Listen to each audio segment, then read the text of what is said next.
My name is Cadet Hall, and this is my battle analysis brief on the Battle of Megiddo. So the background, this battle was fought between the Allied forces and the Central Powers in World War I. The Allied forces were composed of mainly British forces with support troops from India, New Zealand, France, Australia, as well as troops from the Arab Northern Army, which was the Arab Revolt in the Ottoman Empire. They were overseen by Edmund Allenby, and they were also known as the Egyptian Expeditionary Force. And Allenby actually oversaw all of them, including the Arab Northern Army. Because the Arab Northern Army was also part of their higher ranks of leadership was T.E. Lawrence, which was he was a British officer in that war. The Central Powers in this battle are mainly composed of the Ottoman Empire forces, with some support from German forces, but not much because of their offensive in the Western Front happening concurrently with this battle, and they were overseen by German commander Liman von Sanders. This was the final Allied offensive in the Sinai and Palestine campaign of World War I, and it lasted from September 19th until September 25th of 1918, with the preliminary attacks or probing attacks beginning on September 16th. So this battle was mainly fought around the plain of Sharon, the city of Nazareth, and the Judean hills, despite its name, the Battle of Megiddo, which we'll get into later. And then this was fought on the Allied side so that they could deal the final blow to the Ottoman Empire and get them out of the war finally. And on the Central Powers side, the Ottoman Empire's goal was to not give up any more ground and dig in. So the build up to this battle, the Arab Revolt in 1916 influenced it, because by the time Megiddo came around, the Arab Revolt was able to consist of 5,000 men that helped facilitate that battle. And during that battle, they operated east of the Jordan River. So another thing I went into it is General Murray crossing the Sinai Peninsula. So the Gallipoli campaign failed, and the British realized that they were not going to be able to defeat the Ottoman Empire very quickly. So after they defended the Suez Canal from the Ottomans in 1915, they achieved key victories in Maghdaba and Rafah. And then Murray tried to cross the Sinai Peninsula, but he failed twice to capture Gaza in 1917, upon which he was replaced by Edmund Allenby. And drawing from his experience of the Boer War and how successful mobile warfare could be, Allenby decided to instead maneuver into the desert, take Beersheba, and then encircle Gaza and just completely destroy the Ottoman Empire. So the attack on Beersheba was a surprise because they didn't expect the British forces to make that trek into the desert, make that maneuver. So they won that, and that opened the door to Jerusalem, which they captured in December of 1917. Russia also left the war in January of 1918 and allowed the Ottomans to attack Caucasus and take Baku. This is important because Baku was an oil-rich region, and the Ottoman Empire was running low at this time on oil for all their equipment. This also did result in the Ottomans and Germans fighting each other over this strategically important location, so that was unfortunate on both parts. So the Bulgarian armistice in the fall of 1918, before the Battle of Megiddo, Serbia actually pushed back Serbia, a newly independent region, because of the fall of Russia. Bulgaria requested an armistice after this and ended their participation in the war. So now, the Battle of Megiddo, the only Central Powers remaining are Austria-Hungary, who are hanging on by a thread as well, Germany, and then the Ottoman Empire. So the German offensive in the Western Front, in spring of 1918, that started, and it caused Allenby to have to send 60,000 troops away to the Western Front. He was also ordered to not undertake any major offensive campaigns in the Sinai region, but he was able to attack across the Jordan River twice, and he established 2 bridgeheads north of the Dead Sea. So a map representation of this, that you got the German offensive in the Western Front, you got Bulgaria out of the war because Serbia beat them back, and you got Austria operating right around here, and then you got Russia out of the war completely as well. An overview of the Ottoman Empire. So since Russia was gone, the Ottoman Empire was able to attack into the mountains of Caucasus and then take Baku over here. Now, you can see why that would kind of be an issue to defend an area around here because of how far that is away.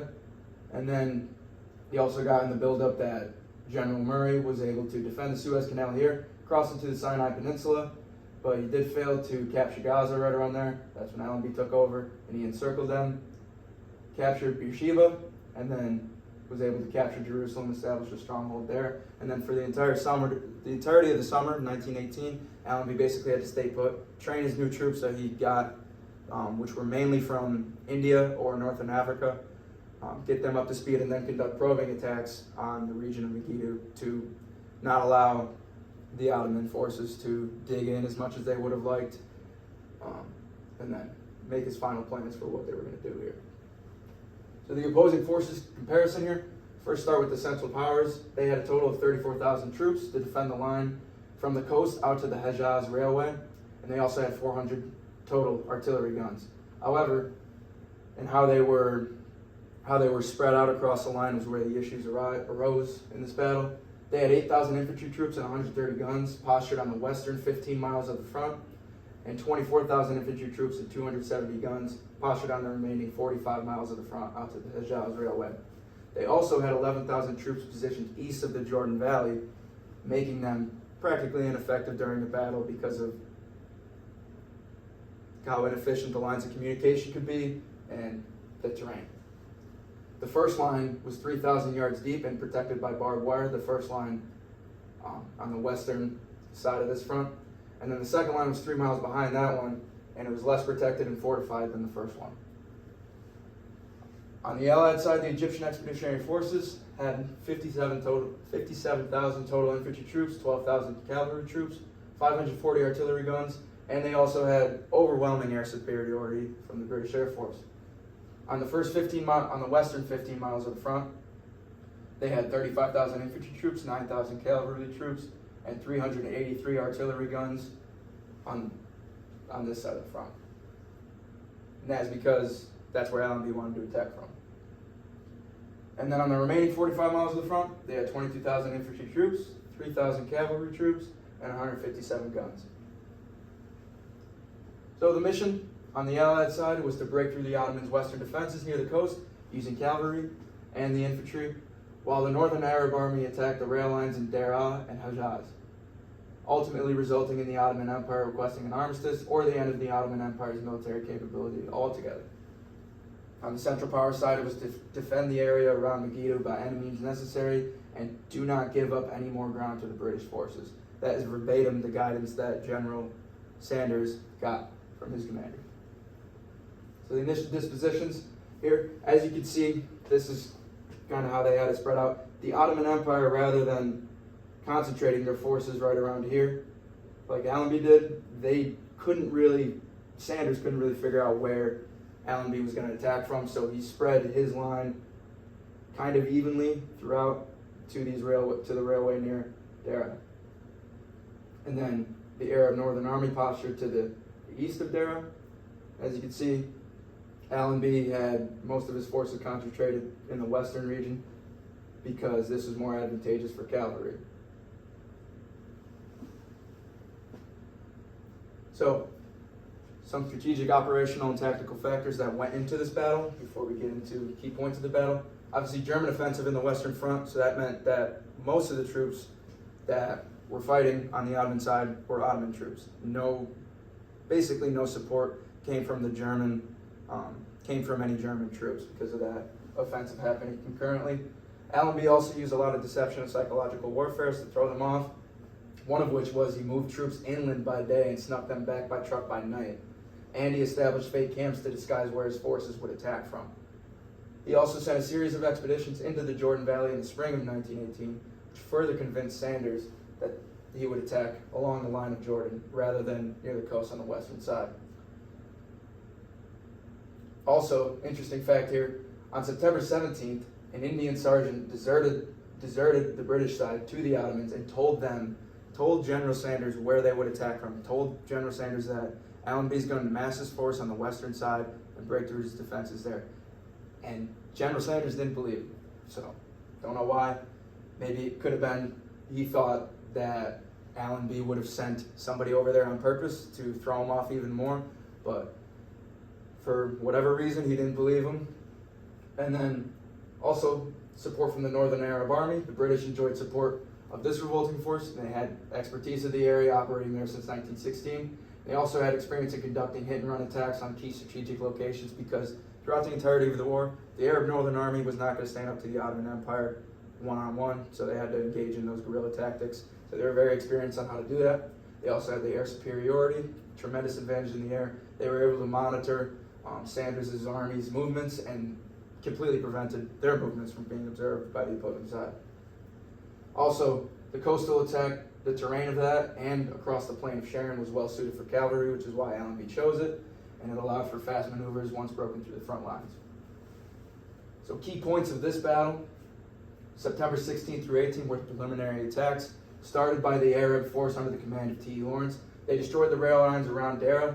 They cut the supply lines and Sanders' communication with Damascus and Constantinople. Before communication was cut, however, Sanders was able to move some of his reserves to that eastern front to deal with this perceived threat, which actually hurt him in the end. British bombers also attacked communication lines between Sanders and the main Ottoman force. So as you can see, between Sanders and this main Ottoman force, right in between here. So now he's very separated. The 53rd Division of the 20th Corps attacked to the east of the Judean hills, pushing the Ottomans further back, and then placing the 53rd Division in position for its main advance that would take place after September 19th. So at 0430 on September 19th, British forces opened with a 15-minute artillery barrage. The 60th Division advanced around 4 miles in 2.5 hours, and then that allowed the cavalry to advance as fast as far as they could, and with the help from the 5th Australian Light Horse Regiment and the Air Force to block the Ottoman retreat through Tulkarem.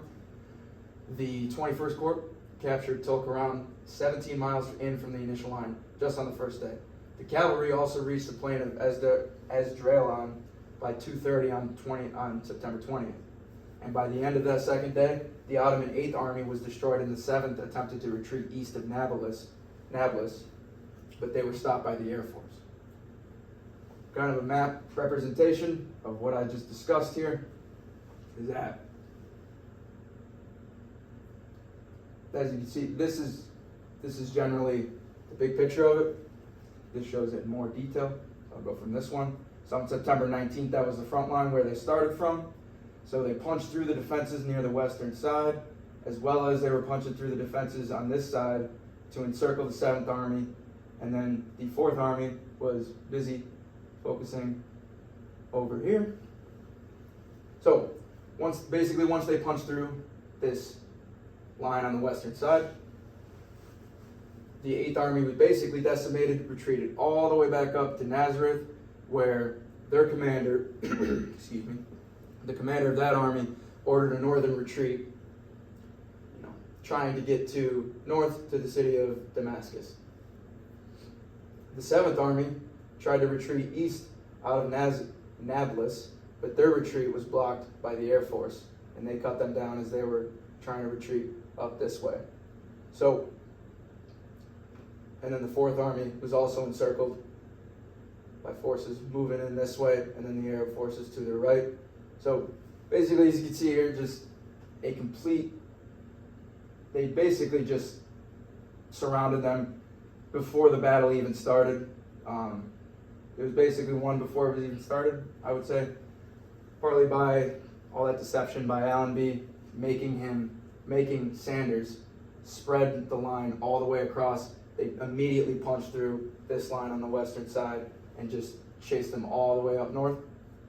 Then they also punched through this line right away because these lines were not as well fortified, and completely encircled this entire area, day 1 and 2.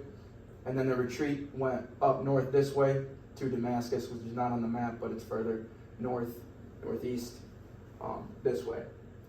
As this retreat progressed, though, the cavalry units of the British forces and the Air Force were cutting down the Ottoman forces trying to retreat and taking them prisoner. Only around 6,000 Ottoman forces ended up escaping and not being captured, killed, or wounded in this battle. So, short and long-term impacts of this battle: obviously the pursuit to Aleppo, under 6,000 troops managed to avoid capture. The road through Damascus, Beirut, and Aleppo laid wide open. By October 30th, the Ottoman Army was done. They requested an armistice, brought an end to a 600-year-old empire, and it also left the German Empire alone. They were the last nation in the war after November 4th, as Austria also reached an armistice by November 3rd of 1918. So this achieved the mission for the Allied forces. Now they can focus all their combat power across the cooperating armies to now destroying Germany and getting them out of the war. Long-term impact is the distribution of the Middle East. So initially, the region was divided between Britain and France under the secret Sykes-Picot Agreement, which created the modern political boundaries. The Republic of Turkey emerged in 1923, along with Iraq, Syria, and Lebanon, and they were established under European mandates. So after World War II, the State of Israel was established, and independence movements accelerated due to further weakened European powers.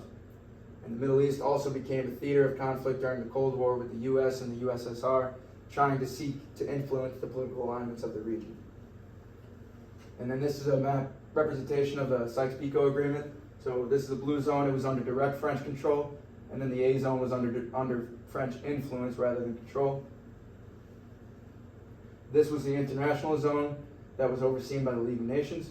This zone, the B zone, was placed under British influence, and then the red zone was placed under direct British control. So obviously you can kind of see how this battle and the subsequent collapse of the Ottoman Empire altogether really opened up this whole area for the things that happened in the Middle East since then, and after World War II, after World War I, the colonial powers tried to control it, and then after World War II, they kind of stepped back, and some countries been good, but it's been theater of conflict ever since. So some famous stories and facts that I found throughout this research. This is a pretty cool one, is that it was named the Battle of Megiddo by Edmund Allenby for its biblical and symbolic resemblance. Though, obviously, like I mentioned, very little of the battle took place near Tel Megiddo. They actually advanced so quickly that they pretty much went right past that area. And it was named this because Mount Megiddo, the hill overlooking the Jezreel Valley, is identified as the site of the final gathering before the battle between the forces of good and evil, known as Armageddon, and mentioned in the New Testament, Revelation 16:16. Another interesting fact was, from September 19th to October 2nd, the Australian Mounted Division alone took 31,335 prisoners, sustaining only 21 killed and 71 wounded in action during that time. This is the other interesting fact that I put there, is that if Sanders did believe him, maybe the battle would have went differently.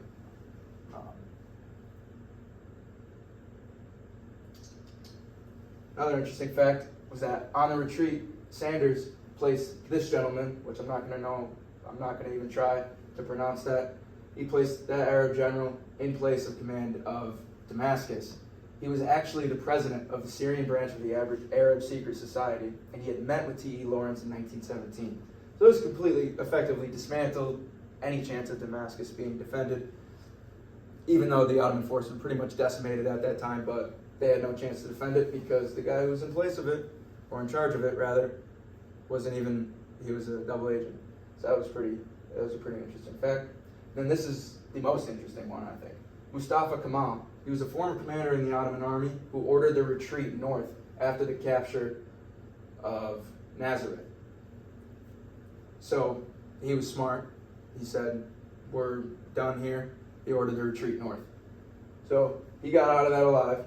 And then after this happened, and the old Ottoman Empire was essentially given Istanbul, he left Istanbul and he fought the post-war occupation for 3 years with an army and a provincial government that he helped raise. And this conflict ultimately resulted in a ceasefire in 1923 and the recognition of the new Republic of Turkey. Kemal today is now recognized as the father of the Turks. So an opposing general or opposing commander in this war ended up fighting the Allied occupation after they established those borders and such, and now he's known as the father of the Turks. So that's a pretty cool fact from this battle. Key takeaways from this battle today. I thought the main one was a retrograde defense. Sanders' guidance to not relinquish any more territory severely limited his options, especially with an outnumbered force and an outgunned force and having no air superiority.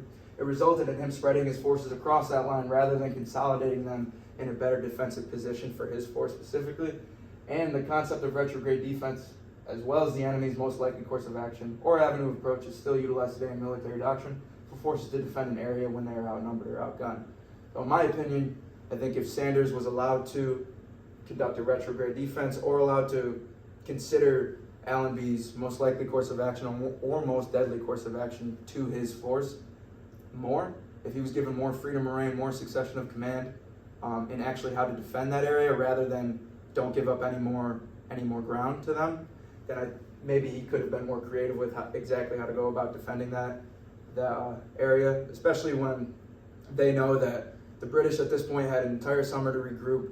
They drastically outnumbered them in the air. They had more guns than them, they had more cavalry than them. So why would he spread his line that thin across 40, I think it's around 50, 60, I think it's 55 miles of front there, and just spread them out then. So that's one key takeaway from this battle. Also the effectiveness of combined arms operations. So Allenby's use of air, cavalry, infantry, and artillery assets, I think, sets the stage for a quick envelopment of opposing forces. This closely resembled what Germany used in their Blitzkrieg approach in World War II, and the U.S.'s success in Operation Desert Storm. When both of these, at least when Germany used their Blitzkrieg, they were able to just envelop the enemy and just overwhelm them right away with the use of combined arms, especially big ones were air and cavalry, which became tanks and artillery. And then, especially in Operation Desert Storm, weakening the defenses with air at that point, and then going in with the cavalry, which was tanks at that point, and just overwhelming them very, very quickly. Closely resembled what Allenby used here, and it actually was pretty innovative for the time. But the terrain that was in this front of the war was advantageous for that, rather than the trench warfare that was going on in the Western Front of World War I. And then my final main takeaway is the importance of cooperation between regional forces. The inclusion of the Arab Northern Army was a disruptor to the Ottomans during the entirety of World War I. So it was 2 years at the point of the Battle of Megiddo. And then especially Megiddo, this allowed the British to entrap the Ottomans from the east, and it also allowed them to dismantle those rail lines before the battle even started. And the Arab Northern Army was conducting those hit-and-run attacks along with the British forces in that summer. So they were continuously weakening the defenses, conducting reconnaissance, getting intel on what they were doing, and then they were able to destroy those rail lines, which they didn't have any resupply options, any options for a fast retreat up that rail line too, which is important, and disrupted their lines of communication so that they basically had no chance. So, and then this is seen today with utilization of local and guerrilla-style forces in large-scale conflict. I'd say Vietnam is probably one of the biggest ones, as well as the global war on terror. We've seen it many, many times, and we saw it many, many times before then. It's a constant staple of warfare that, like, if you're fighting in a foreign land that your army's never been to, you need to utilize the regional forces. Ideally, fight alongside them, but at least utilize them for that intel and that expertise that they have of the area and of the opposing force that you're going against. So those are my main 3 takeaways of this battle that still apply to military doctrine, military combat today. And these are the sources I used, and that is my presentation of the Battle of Megiddo.